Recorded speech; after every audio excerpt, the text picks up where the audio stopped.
Rico sou e de nada tenho falta. Esta era as frases, eram as palavras que falavam os crentes da igreja de Laodiceia, registrado lá no livro de Apocalipse. Aquele povo se sentia muito santo, se sentiam rico, se sentiam com as melhores visões, quando o Senhor mandou a mensagem para aquela igreja imponente, para aquela igreja que era arrogante, para aquela igreja que se sentia tal. O Senhor mandou João escrever e dizer para eles que eles eram cegos, pobre, miserável e nu. E aconselhou a eles a usarem o colírio que o Senhor dava para que eles pudessem ver. Usassem também o ouro e a prata que o Senhor dava para que eles pudessem ser ricos. E daí por diante.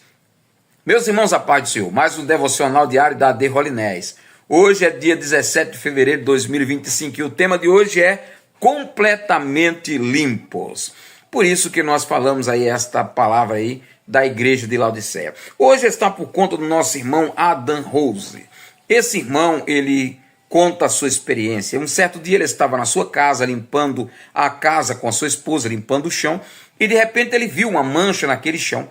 Quando ele dobra o joelho para limpar aquela mancha, ele vê que tem mais outras manchas na frente. Ele vai limpando, e na medida que ele vai limpando, mais mancha ele vê.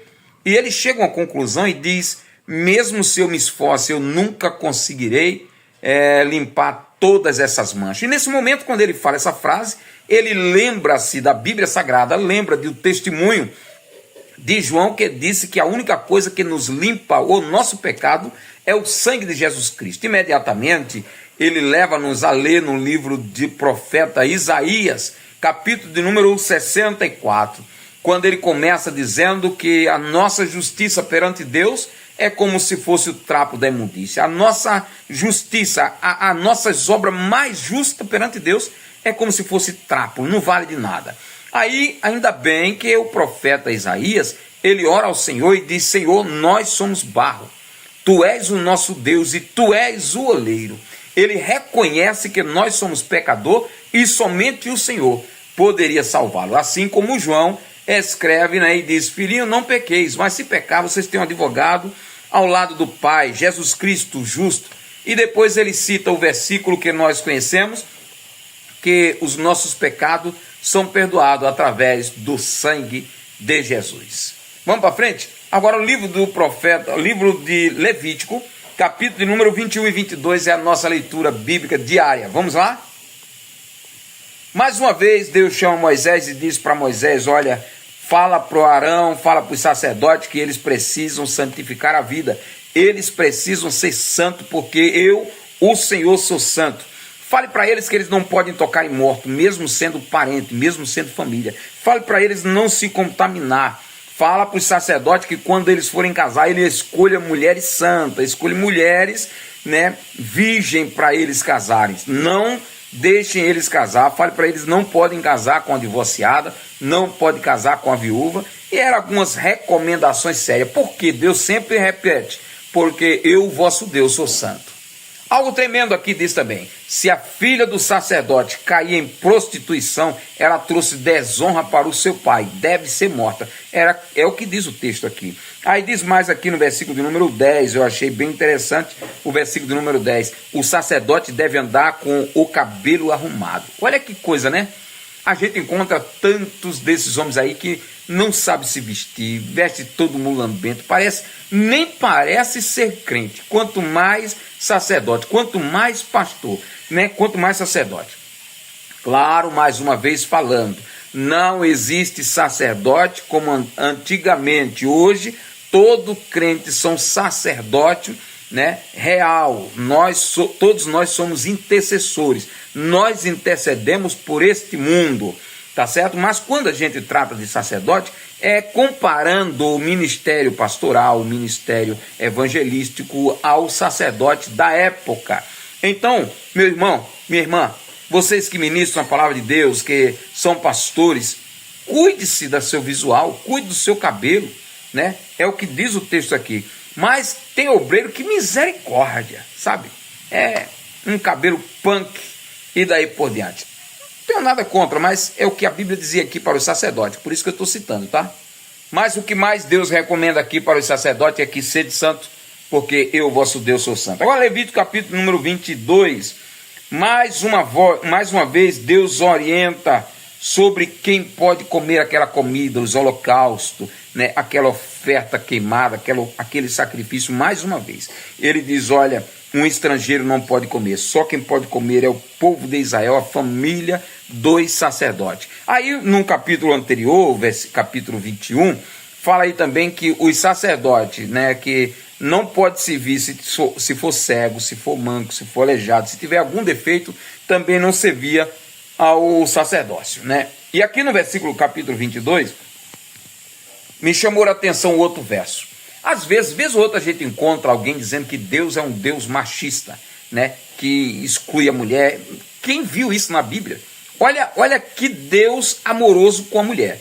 Ele diz o seguinte: se uma filha, no Levítico 22, se uma filha de um sacerdote casar, mesmo com uma pessoa estrangeira, pessoa que não são linhagem de Israel, né, ela casou com um homem, aquele homem depois separou dela, ela se tornou agora uma mulher divorciada, e ela volta para a casa do pai, e o Deus diz assim: olha, ela então pode comer da comida sacrificada pelos sacerdotes, ela pode comer também. Então, onde é que a gente vê machismo, um cuidado tão especial de Deus pelas mulheres, né?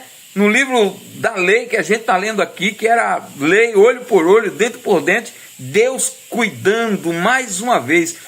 Já mostramos o cuidado dele pelas virgens, já mostramos o cuidado deles pelas escravas e agora pelas filhas dos sacerdotes. É um Deus que cuida, né, irmão?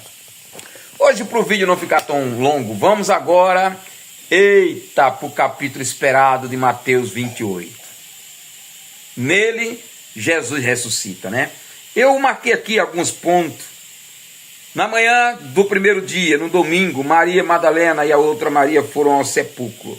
E eu coloquei aqui, ó, elas vão ao sepulcro. Quando elas chegam lá, há um terremoto. Um anjo aparece lá vestido de branco, remove a pedra. A Bíblia diz que eles sentam-se sobre a pedra. Os soldados que estavam guardando o túmulo começam a ter medo e desmaiam. Depois o anjo fala com as mulheres, dizendo: olha, eu sei que vocês procuram Jesus Nazareno, ele não está aqui, mas ressuscitou. Ide para a Galileia e avisa aos discípulos, porque foi isso que ele falou quando ele estava ainda no meio de vós. E elas vão correndo falar a boa notícia: ele ressuscitou. E a Bíblia diz que elas saíram com medo, mas alegre. Que bom, né? Com medo, mas alegre. E quando elas saem correndo, a Bíblia diz que Jesus, na mesma hora, aparece na frente delas, e elas mais uma vez caíram, mas dessa vez agora ajoelharam, lhe prostraram a adoração e abraçaram nos seus pés. E ele disse: ide e avisem aos meus irmãos que vão para Galileia e lá me verão. Irmão, agora eu vou falar algo tão triste aqui. A Bíblia diz que os soldados estavam lá, viram toda essa cena, né? Viu que Jesus ressuscitou, viu o anjo, viu a pedra, viu tudo isso, mas dinheiro fala muito alto. Diz um hino que dinheiro é linguagem que o mundo entende, mas ainda existe crentes verdadeiros e o crente que teme ao Senhor não se vende. Aí a Bíblia diz que aqueles soldados correram, foram até lá junto dos sacerdotes, com sinceridade, com minha honestidade. Eu amo a segurança pública, eu amo os policiais, eles fazem um excelente trabalho, mas quando a gente assiste alguns vídeos, irmãos, que causa repulsa em nós, de alguns que usam dessa profissão para abusar dessa profissão, assim como pastores também, né, que usam esse ofício para abusar, assim como o padre também, que usa esse ofício para abusar, e muitas outras, porque em todas as profissões há o profissional e há o rabo do profissional, há aqueles podres, sabe?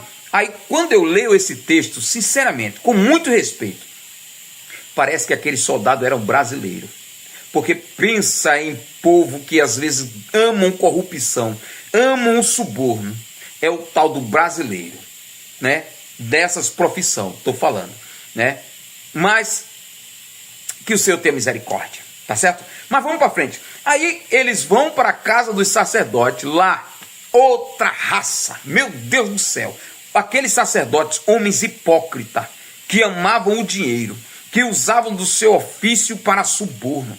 Irmãos, quando os soldados chegaram lá e disseram, olha, Jesus ressuscitou, aconteceu assim, assim, irmão, era para eles se converterem e de pano de saco e pedir, Deus, perdoe-nos o que nós fizemos. Era para ser as primeiras pessoas a encabeçar os que se converteram, os que aceitaram a fé, mas eles não. Pegaram o dinheiro do próprio povo, que usam de suborno para subornar os soldados, dando grandes somas de dinheiro. Sinceramente, irmão, há muito suborno espiritual nesse meio. Há muito suborno financeiro. Há muito suborno para calar a boca. Há muito suborno aí que suborna, diz o texto bíblico aqui, até o governo. Olha o que os sacerdotes disseram, olha, vocês podem ficar tranquilos, fiquem tranquilos. Se isso chegar ao ouvido do governador, a gente vai limpar a barra de vocês. Irmãos, hipócritas. São alguns sacerdotes que têm usado o ofício espiritual, o ofício sacerdotal, o ministério pastoral, o ministério de evangelista, para abusar das pessoas, para abusar do dinheiro. E quer que eu fale uma coisa? Muitos são pastores por causa disso. Por causa disso aqui, por causa do dinheiro. Se colocassem eles para trabalhar, eles arrumariam uma outra profissão. Voluntário, são poucos o que querem ser. Mas o chamado espiritual, para aqueles que querem ser conforme a Bíblia, ainda é os obreiros voluntários. A esses, Deus tem grandes proezas. Mas uma coisa eu vou lhe dizer, meu irmão, cuidado, não seja subornado por ninguém. Não seja subornado por pastores, não seja subornado por presidente, não seja subornado por ninguém. Seja homem, seja sincero, seja honesto. É isso que eu quero falar hoje. Que Deus continue te abençoando. Aí a Bíblia diz que Jesus vai agora para a Galileia. E lá ele encontra os discípulos. Alguns criam, outros não criam. Mas por último ele disse, todo o poder foi-me dado no céu e na terra. Ide, portanto, e fazer discípulos de todas as nações, ensinando-as e batizando em nome do Pai, do Filho e do Espírito Santo. Essa é a fórmula batismal, tá? Em nome do Pai, do Filho e do Espírito Santo. Ah, pastor, mas em tal, por exemplo, lá no livro de Atos está escrito que é batizar em nome de Jesus. Quem está escrevendo lá em Atos? Quem é que está escrevendo em Atos? É Lucas. Ah não, mas também lá em Paulo diz que é batizar em nome de Jesus. Quem está escrevendo lá? É Paulo. Mas quem falou esse texto aqui? Foi Jesus. Quem é maior, Lucas, Paulo ou Jesus? Então se é para escolher, vamos escolher aquilo que Jesus diz. Portanto, ide e batizar em nome do Pai, do Filho e do Espírito Santo. E ele diz uma promessa final. Estarei convosco, não só hoje, não só amanhã. Estarei convosco todos os dias, até a consumação do século. Deus abençoe. Um grande abraço. Finalizamos assim o livro de Mateus. Amanhã começaremos um novo livro. Grande abraço. Deus abençoe.